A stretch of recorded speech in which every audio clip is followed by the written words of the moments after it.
Last lecture में हमने charge क्या है, चार्ज के टाइप कौन कौन से हैं, फंडामेंटल जो पार्टिकल्स है प्रोटॉन एंड न्यूट्रॉन किससे बने हुए हैं, वो सारी डिटेल्स हमने ऑलरेडी कंप्लीट की है। Now the new topic is quantization of charges. Actually what is the quantization of charges, तो ये आपको याद रखना है। चलो मैं आपको पहले उसका इक्वेशन बता देता हूँ, उससे हम लॉ की तरफ जाएँ, स्टेटमेंट की तरफ। क्वांटाइजेशन ऑफ चार्जेस का इक्वेशन है Q is equals to N E. Okay, तो यहाँ पे जो Q है is stands for total charges, N is the number of charges and E is the fundamental charge की वैल्यू जो है वो। अब चार्ज रिलेटेड कोई भी प्रोसेस होगी, ओके, तो उसके अंदर इलेक्ट्रॉन एक बॉडी से दूसरी बॉडी में ट्रैवल करेंगे।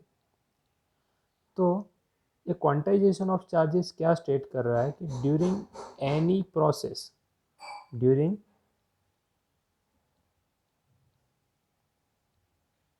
एनी प्रोसेस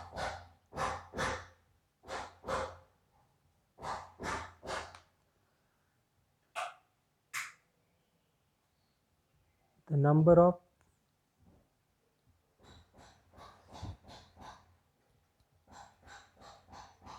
charges इंक्रीज भी हो सकते हैं, डिक्रीज भी हो सकते हैं। So during any process, charge related process भी आप बोल सकते हो, the number of charges increase oblique decrease is an integral multiple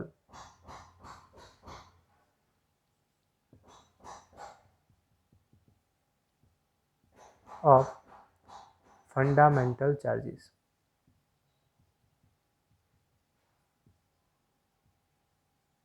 integral multiple of fundamental charges. चलो जो नीचे मैंने इक्वेशन लिखा था वो है Q is equals to N E. तो कोई भी प्रोसेस होगा, during any process the number of charges oblique, आप ब्रैकेट में इलेक्ट्रॉन्स भी लिख सकते हो, increase oblique decrease is an integral multiple of fundamental charges. In short यहाँ पे जो टोटल चार्ज होगा वो N, a integral multiple number है, और किसका इंटीग्रल मल्टीपल नंबर है, fundamental charges. N stands for number of charges, number of electrons, या तो चार्जेस भी आप ले सकते हो, number of charges. Q stands for total charge, जो भी बॉडी होगी उसके अंदर का टोटल चार्ज। एंड ई क्या है ये तो आपको पता ही होगा, ई इज़ द फंडामेंटल चार्ज, उसकी वैल्यू भी आपको याद रखनी है, 1.6 इंटू 10⁻⁻⁹। तो क्वांटाइजेशन ऑफ चार्जेस क्या होगा, तो उसका एक बेस्ट एग्जांपल देखते हैं कि क्वांटाइजेशन ऑफ चार्जेस क्या होगा। ड्यूरिंग एनी प्रोसेस, बट कौन सी प्रोसेस, जो इलेक्ट्रॉन या चार्जेस का जो ट्रांसफ़र होगा one body to another body, तो ट्रांसफ़र ऐसे ही होगा कि 1 इलेक्ट्रॉन आ सकता है, 2 इलेक्ट्रॉन आ सकता है, या 2 इलेक्ट्रॉन जा सकता है, 2 इलेक्ट्रॉन आ सकता है, 2 इलेक्ट्रॉन जा सकता है। बट 2.5 या 1.5 ऐसे कोई इलेक्ट्रॉन ना आ सकते हैं ना जा सकते हैं। मतलब ये इंटीग्रल नंबर है, integral multiple of fundamental charges is known as a quantization of charges. Okay, चलो एक एग्जांपल लेते हैं। समझ लो कि एक चार्ज लेस बॉडी है, मतलब आप इसको चार्ज लेस है, इसका मतलब क्या होगा, इक्वल नंबर ऑफ प्रोटॉन और इलेक्ट्रॉन इसके अंदर है। इसको हम ग्लास रॉड कंसिडर कर देंगे।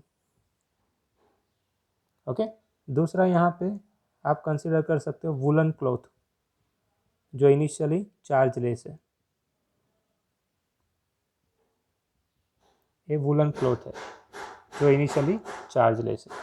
समझ लो कि यहाँ पे इस तरह के ग्लास रॉड और वुलन क्लॉथ है, दोनों इलेक्ट्रिकली न्यूट्रल है। अभी जब दोनों को एक दूसरे के साथ हम रब करेंगे, मतलब when glass rod is rubbed with woollen cloth, मतलब यहाँ पे कौन सा प्रोसेस होगा, रबिंग प्रोसेस होगा। तो रबिंग प्रोसेस की वजह से क्या होगा, फ्रिक्शन जनरेट होगा, और ड्यू टू दिस फ्रिक्शन, इस फ्रिक्शन की वजह से यहाँ से जो इलेक्ट्रॉन है वो ग्लास रोड से, समझ लो कि ये 2 इलेक्ट्रॉन जो है ग्लास रोड में से वो यहाँ पे आ गए। ओके, ग्लास रोड में से 2 इलेक्ट्रॉन जो है वो यहाँ पे आ गए। तो इसके अंदर क्या होगा, तो ये जो ग्लास रोड है उसके अंदर 2 पॉजिटिव आयंस ओपन हो जाएंगे और ग्लास रोड में से जो इलेक्ट्रॉन आया है उसकी वजह से यहाँ पे 2 इलेक्ट्रॉन और बढ़ जाएंगे। ओके, तो जो ग्लास रोड है by losing electron becomes positive charge. एक ऐसी बॉडी बन जाएगी, पॉजिटिवली चार्ज बॉडी बन जाएगी। इन शॉर्ट आपको याद रखना है, the body which loses the electron becomes positively charge body and the body, यहाँ पे वुलन क्लॉथ ने क्या किया, बाय गेनिंग इलेक्ट्रॉन। ओके, एक ऐसी बनेगी क्योंकि इसमें नेगेटिव आयंस की मतलब नेगेटिव ऑफ चार्ज की जो अमाउंट है वो बढ़ गई, तो ये नेगेटिवली चार्ज बॉडी बन जाएगा, ये बन जाएगा नेगेटिवली चार्ज बॉडी। जब तक दोनों एक दूसरे के साथ कांटेक्ट में है तब तक टोटल जो चार्जेस है दोनों के बीच में वो सेम रहेगा। जैसे ही आप दोनों को एक दूसरे से सेपरेट करोगे, ये बॉडी बन जाएगी पॉजिटिवली चार्ज बॉडी और दूसरी बॉडी बन जाएगी नेगेटिवली चार्ज बॉडी। तो 2 न्यूट्रल बॉडी स्टार्टिंग में कैसे थे, न्यूट्रल बॉडी थे। 2 न्यूट्रल बॉडी को जब आप रब कर रहे हो या किसी भी प्रोसेस के साथ एक दूसरे से कांटेक्ट करा रहे हो, तो एक बॉडी इलेक्ट्रॉन को लूज करेगी और दूसरी बॉडी इलेक्ट्रॉन को गेन करेगी। The body which loses the electron become positively charged and the body which gaining the electron become negatively charged body. Okay, so यहाँ पे आप देख सकते हो इसने 2 इलेक्ट्रॉन को रिमूव किया, मतलब कि लूज किया, वही 2 इलेक्ट्रॉन यहाँ पे आए, यहाँ पे 2.5 या 1 पॉइंट नहीं आया। ओके, तो ड्यूरिंग एनी प्रोसेस या आफ्टर प्रोसेस जो टोटल नंबर ऑफ चार्जेस है वो n के इंटीग्रल मल्टीपल में ही होंगे, मतलब 2, 3, 4, 5 ऐसे नंबर हो सकते हैं, 1, 2, 3, 4, 5। 1.5 इलेक्ट्रॉन यहाँ पे आया और 1.5 यहाँ पे गया, ऐसा नहीं होगा। तो इसको बोलते हैं इंटीग्रल मल्टीपल। ये जो है ना n, वो इंटीग्रल मल्टीपल नंबर है। वेर n स्टैंड्स फॉर, आप यहाँ पे लिख सकते हो where n stands for 1, 2, 3 up to so on. So this is known as the quantization of charges. ये इक्वेशन आपको याद रखना है, क्वांटाइजेशन ऑफ चार्जेस का इक्वेशन है Q is equals to NE। ये क्या है, Q इज इक्वल्स टू जो NE है वो क्वांटाइजेशन का इक्वेशन है। This is most important formula जिसके रिलेटेड आप सम सॉल्व कर सकते हो। Q is equals to NE। Okay, तो ये होगा आपका क्वांटाइजेशन ऑफ चार्जेस वाला टॉपिक। ये भी आपको याद रखना है, the body which loses the electron become positively charge body, the body which gaining the electron becomes negatively charge body. Okay, जब तक दोनों बॉडी एक दूसरे के कांटेक्ट में है तब तक टोटल चार्ज सेम रहेगा। जैसे ही आप उसको सेपरेट करोगे, ये पॉजिटिवली चार्ज बन जाएगा और ये नेगेटिवली चार्ज बन जाएगा, क्योंकि इसमें पॉजिटिव आयंस बढ़ गए, इसमें नेगेटिव आयंस बढ़ गए। क्लियर? चलो, तो अब आगे देखते हैं, नेक्स्ट टॉपिक देखते हैं, चार्जिंग बाय इंडक्शन। देखो, ए वर्ड को आपको समझना है, induction. To induce, to induce का मतलब क्या होता है, एक बॉडी जो चार्जलेस होगी उस पर हमें चार्ज को इंड्यूस करना है। ओके, तो इसको बोलते हैं चार्जिंग बाय इंडक्शन। तो चार्जिंग बाय इंडक्शन जो है उसके 2 प्रोसेस हैं। एक जो प्रोसेस है वो फिजिकल कांटेक्ट में लाने के बाद हो सकता है, और दूसरा जो प्रोसेस है वो without remaining in contact with each other. 2 body एक दूसरे के कांटेक्ट में नहीं भी होगी फिर भी चार्जिंग बाय इंडक्शन हो सकता है, और जो पहला वाला प्रोसेस है जिसमें विद हेल्प ऑफ कांटेक्ट। यहाँ पे चार्जिंग बाय इंडक्शन में हम पहले कंसिडर करेंगे when 2 bodies are in contact, और यहाँ पे विदाउट कांटेक्ट। तो यहाँ पे विथ कांटेक्ट ऐसा हम कंसिडर कर लेंगे, और इसके अंदर यहाँ पे कोई भी फिजिकल कांटेक्ट नहीं होगा, फिर भी एक बॉडी में से दूसरी बॉडी में चार्ज आएंगे। ये है विथ कांटेक्ट, ये है विदाउट कांटेक्ट। चलो, विथ कांटेक्ट मतलब बाय यूजिंग कांटेक्ट मेथड। तो यहाँ पे चार्जिंग बाय इंडक्शन के लिए इसको अंडरस्टैंड करना है तो आपको 2 फिगर से मैं एक्सप्लेन कर देता हूँ। समझ लो कि यहाँ पे 2 स्फीयर है, sphere number A and sphere B.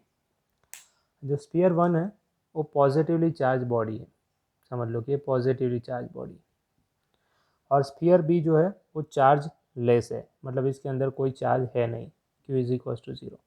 Charge है नहीं मतलब इसका क्या हुआ कि है charges but positive negative equal है, तो टोटल चार्जेस क्या हो जाएगा, 0 हो जाएगा, इसलिए वो चार्ज लेस है। अब 2 बॉडी है ए एंड बी। बी जो स्फीयर है उसके पास टोटल चार्ज है 0, मतलब न्यूट्रल है। ए जो है इसके पास टोटल चार्जेस है, मतलब इसके पास समझ लो कि क्यू जितना चार्जेस है। ओके, अब जब ये दोनों एक दूसरे के कांटेक्ट में आएंगे, समझ लो कि इनके रेडियस सेम है, आइडेंटिकल है स्फीयर, दोनों के रेडियस सेम है। ओके, तो यहाँ पे जब दोनों एक दूसरे के कांटेक्ट में आएंगे, बॉडी ए है एंड बॉडी बी, जब आप इन दोनों को एक दूसरे के कांटेक्ट में लाओगे तब ये पूरे सिस्टम बन जाएगी, दो बॉडी का एक सिस्टम बन जाएगा।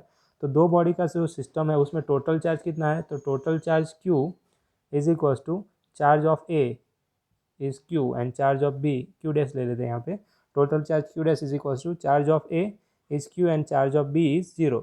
तो टोटल चार्ज क्या हो जाएगा, Q।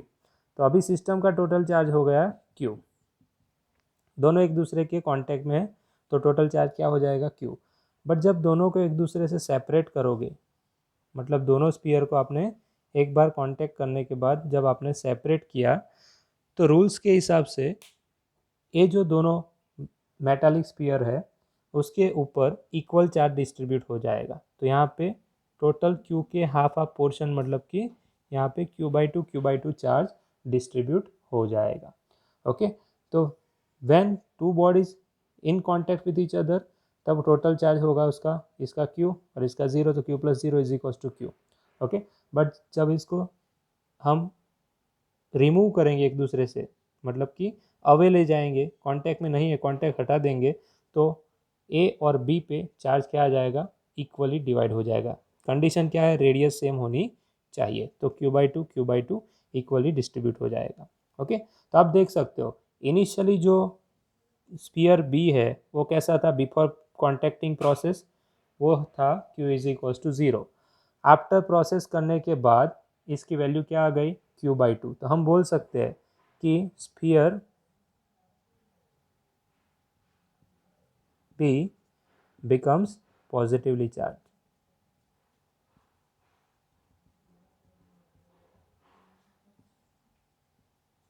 by contact या तो इंडक्शन। ओके, बाय कांटेक्ट लिखोगे तो भी चलेगा। Sphere B becomes positively charged body by contact या तो बाय इंडक्शन। मतलब कि हमने क्या किया, चार्जलेस बॉडी को चार्ज वाली बॉडी बना दी। तो ये जो प्रोसेस हो गई वो है इंडक्शन, इसको चार्जिंग भी आप बोल सकते हो।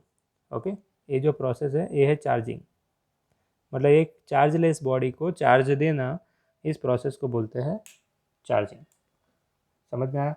तो ये पूरा प्रोसेस देख लो, ये जो अभी हमने जो किया वो चार्जिंग प्रोसेस का एग्जांपल है। चार्जिंग कब होगा, जब दो बॉडी एक दूसरे के कांटेक्ट में आएंगे। जैसे आप मोबाइल की बैटरी चार्ज कर रहे हो तो आपको फिजिकली उसको चार्ज करना पड़ेगा with the help of wire. तो यहाँ पे इसको वायर के साथ भी कनेक्ट कर सकते हो। समझ लो कोई क्वेश्चन में ऐसा आया कि दो बॉडी ऐसे वायर के साथ कनेक्टेड है, फिर भी सेम फिनोमिनन अकर होगा, फिर भी same Q/2 charge, radius same है तो डिस्ट्रीब्यूट हो जाएगा। ओके, अब देखते हैं charging by induction without contact.